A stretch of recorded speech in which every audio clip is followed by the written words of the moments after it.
continuando o nosso assunto de trovadorismo.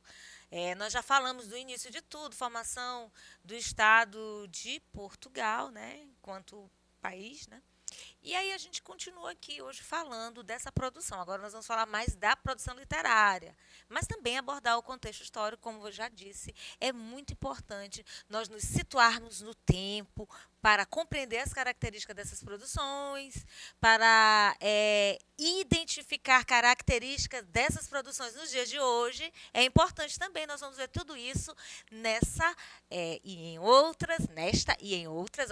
Olha a colocação do pronome, né? Nesta e em outras videoaulas de língua portuguesa na literatura. Vamos lá?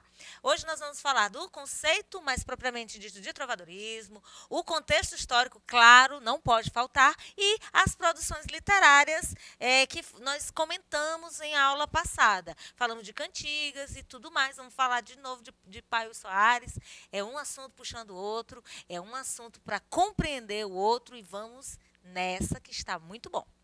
Olha só, o conceito. O trovadorismo, gente, é o momento, né, a primeira produção literária lá em Idade Média, lá pelo século XII. Começou com a publicação do Paio Soares de Taveiroz, né, Canção da Ribeirinha. Mas vamos para o contexto histórico.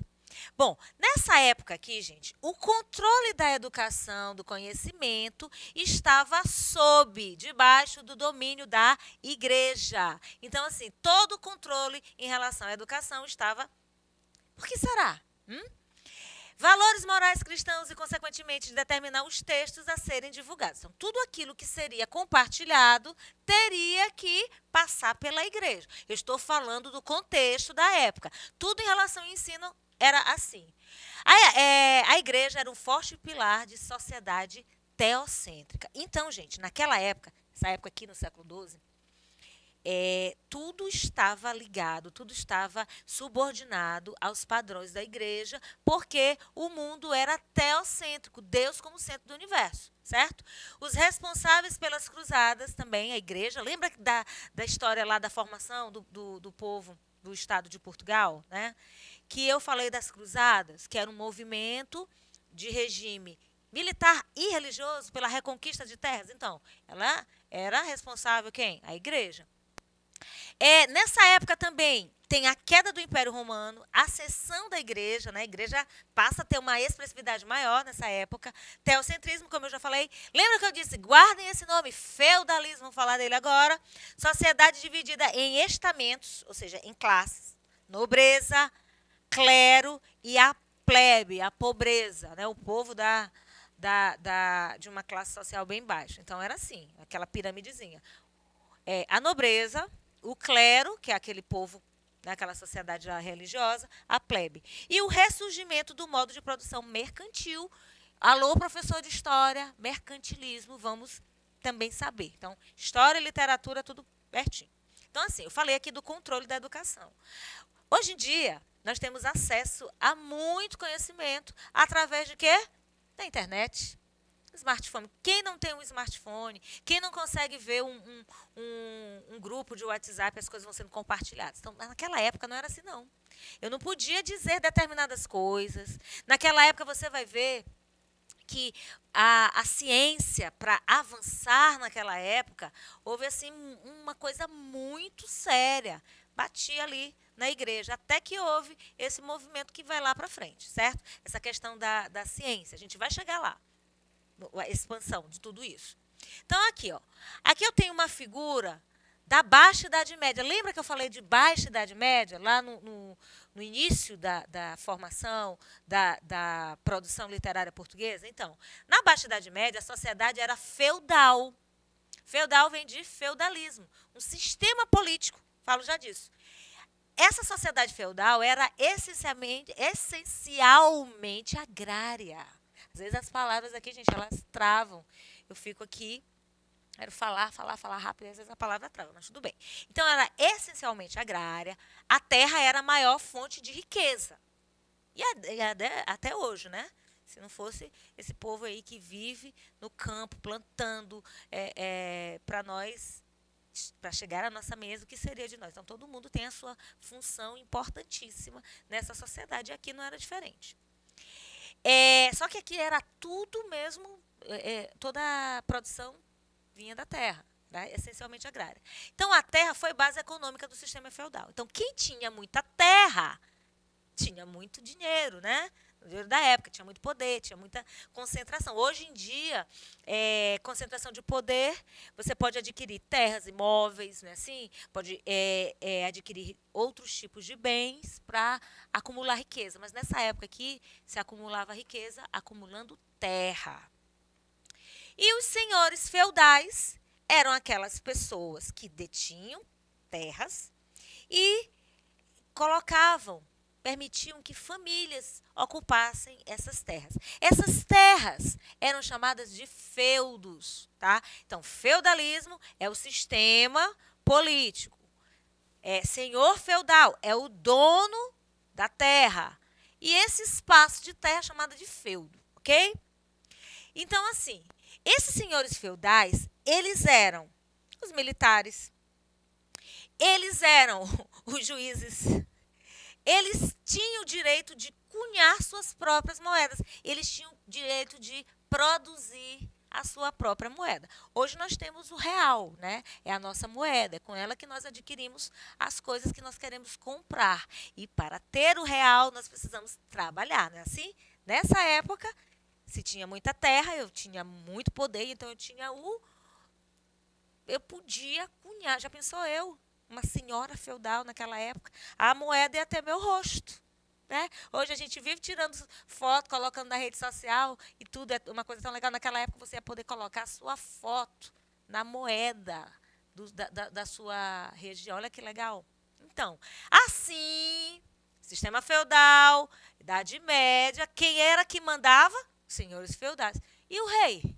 O rei passou a ser apenas uma figurinha simbólica. Entenderam como é que funcionava? Eu tinha o reinado, mas quem mandava? Os senhores feudais. Ou seja, quanto mais terra, mais poder, mais força política. Então, assim, a sociedade feudal era composta por uma organização social. Eu falei ainda agora, o clero, que exercia as funções religiosas. Os nobres, que exerciam as funções militares, e os servos produziam os meios de subsistência e pagavam tributos. Ou seja, o senhor feudal dispunha daquela terra, uma família vinha trabalhar, produzir para ele e continuava submissa a ele, tá? Então, nesse contexto, a igreja, além de possuir uma grande quantidade de feudos e, consequentemente, de ser a maior proprietária de terras, foi a responsável pela difusão de valores culturais e religiosos da Idade Média. Dessa forma, a igreja direcionou e controlou por um bom tempo, por um longo tempo, a mentalidade do homem medieval. Grave isso. Nessa época, o homem pensava de acordo com quem mandava. Quem mandava? A igreja. Por quê? Porque se tornou a maior senhora feudal da época. Muita terra, muito poder na Idade Média. Vamos avançar. Servidão.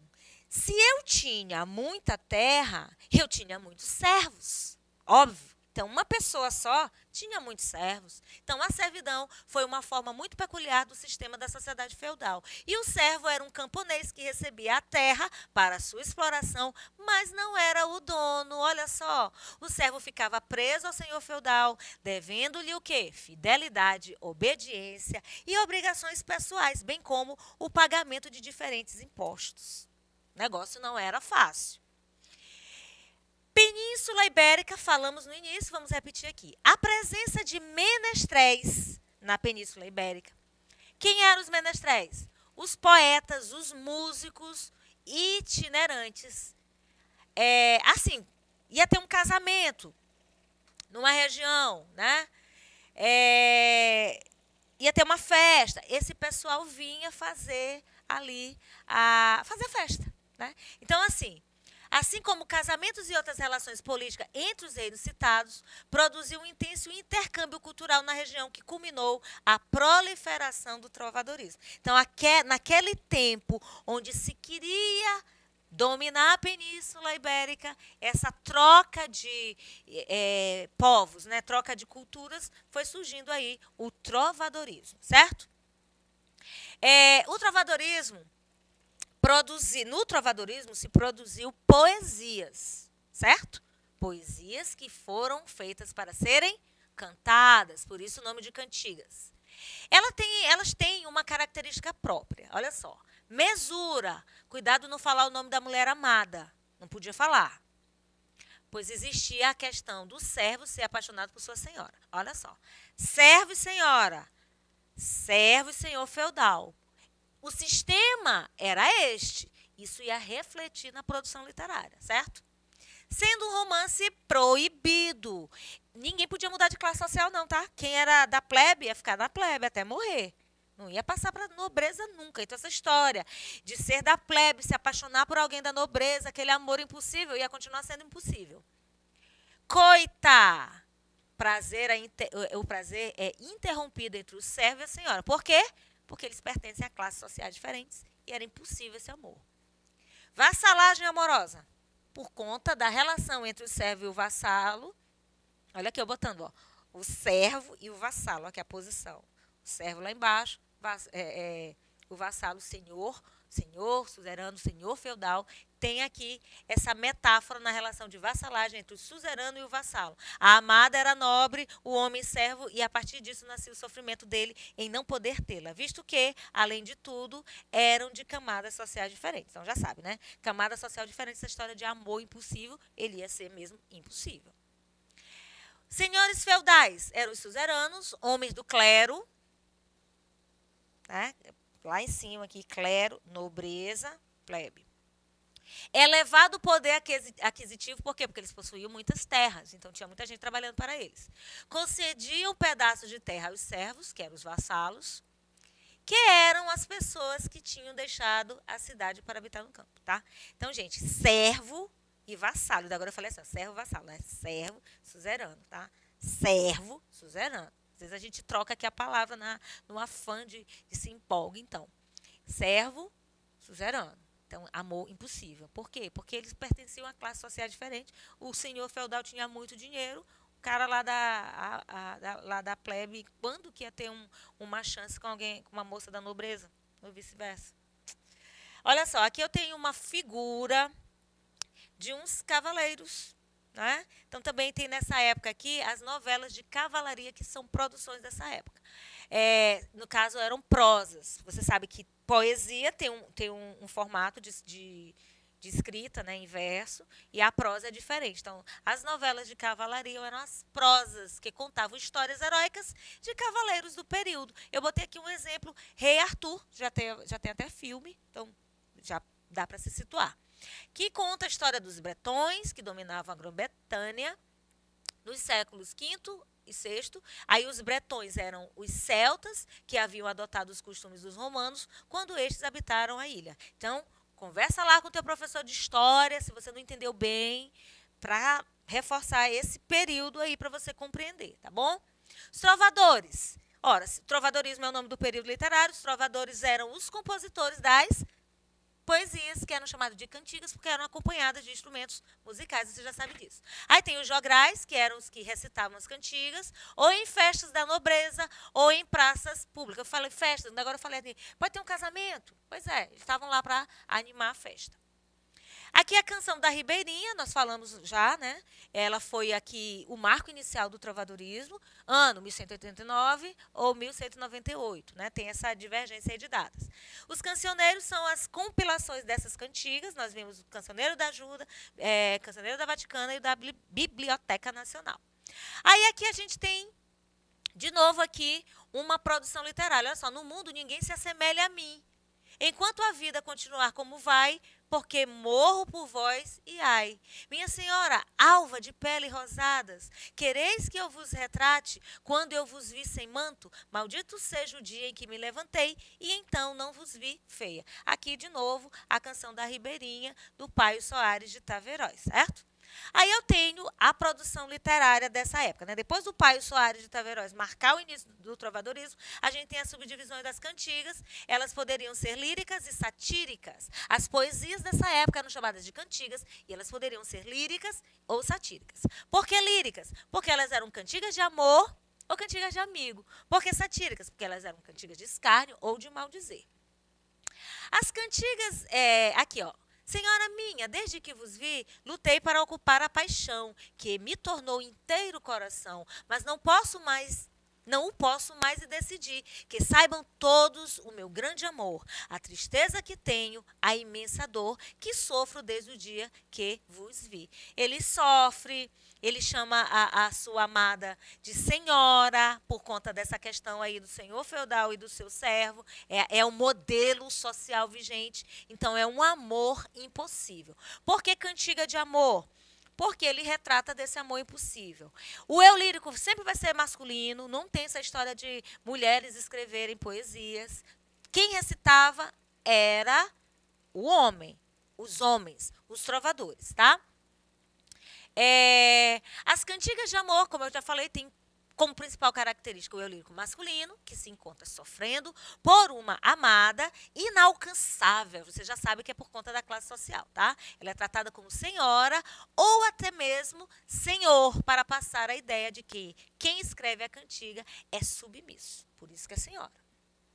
Na cantiga de Afonso Fernandes, que nós lemos, é possível ver claramente tais características. Eu acabei de falar. O eu lírico deixa transparecer seu sofrimento por um amor não correspondido. Cantiga de amigo também é uma cantiga romântica. Eu posso dizer que é romântica, né? Nesse sentido aí de amor. Só que ela é de amigo porque, embora seja para alguém que que o eu lírico fosse apaixonado, ele não estava ali perto. Olha só. Ondas do mar de Vigo. Se vires meu namorado, por Deus, digam se virá cedo. Ondas do mar revolto. Se vires o meu namorado, por Deus, diga se virá cedo. Se vires meu namorado, aquele por quem eu suspiro, por Deus, digam se virá cedo. Se vires meu namorado, por quem tenho grande temor, por Deus, digam se virá cedo. Martim Codax. A cantiga de amigo, eu também já falei. O eu lírico é feminino. Eu disse que quem recitava, quem compunham as cantigas eram homens. Eu lírico é aquela pessoa que fala no poema, certo? O homem escreve, o eu lírico é feminino. Se dirige a um amigo que, embora seja amado, não é visto como superior. Aqui tem essa diferença entre cantiga de amigo e cantiga de amor. Quem escreve, na maioria das vezes, encontra-se admirando, esperando o amado, como no poema que eu acabei de ler. Tá? Então, características da cantiga de amigo. Eu lírico predominantemente feminino, sensualidade e erotismo explícitos, elementos da natureza e linguagem mais simples. Tá bom? E as cantigas satíricas? Elas podem ser críticas. Nem tudo naquela época era maravilhoso, não. As pessoas também criticavam. Então, as cantigas satíricas, elas traziam essas críticas sociais. Elas poderiam ser de escárnio, onde a crítica era indireta, a linguagem popular e abordavam situações da época. Olha um exemplo aqui. Dona Feia, que Deus me perdoe, pois tendes tão grande desejo de que eu vos louve. Por este motivo, quero vos louvar, já que de qualquer modo, e vede qual será a louvação, Dona Feia, velha e maluca. Aqui a gente tem um escárnio indireto. A pessoa era escarnecida, mas não se falava o nome dela, tá? Sátira de maneira indireta, sem fazer menção à pessoa, tá bom? O nome da pessoa não aparecia. Aqui é cantiga de escárnio, de novo, né? Velha, feia, maluca, já falei. Vamos para a cantiga de maldizer. Trovas não fazeis como o Provençal, mas como o Bernaldo, o de Bonaval. O vosso trovador não é natural. Ai de vós, como ele é o demo. E o demo aprendeste, demo de demônio, tá, gente? Em trovadores mal vejo eu o sinal das loucas ideias em que empreendeste. Dom Afonso X, o sábio. Aqui eu tenho, nessa composição, uma crítica direta onde o nome da pessoa é satirizado e citado, além de presença de palavras grosseiras, certo? Cantigas de maldizer, a linguagem é baixa, é chula, é pesada, os temas abordados eram como prostituição, adultério, imoralidade e, como eu já disse, o nome da pessoa era explícito. Então, aqui a gente tem modelos de cantigas, amigo, amor, cantigas satíricas, começo do trovadorismo para nós, e em outras aulas a gente vai falar mais disso.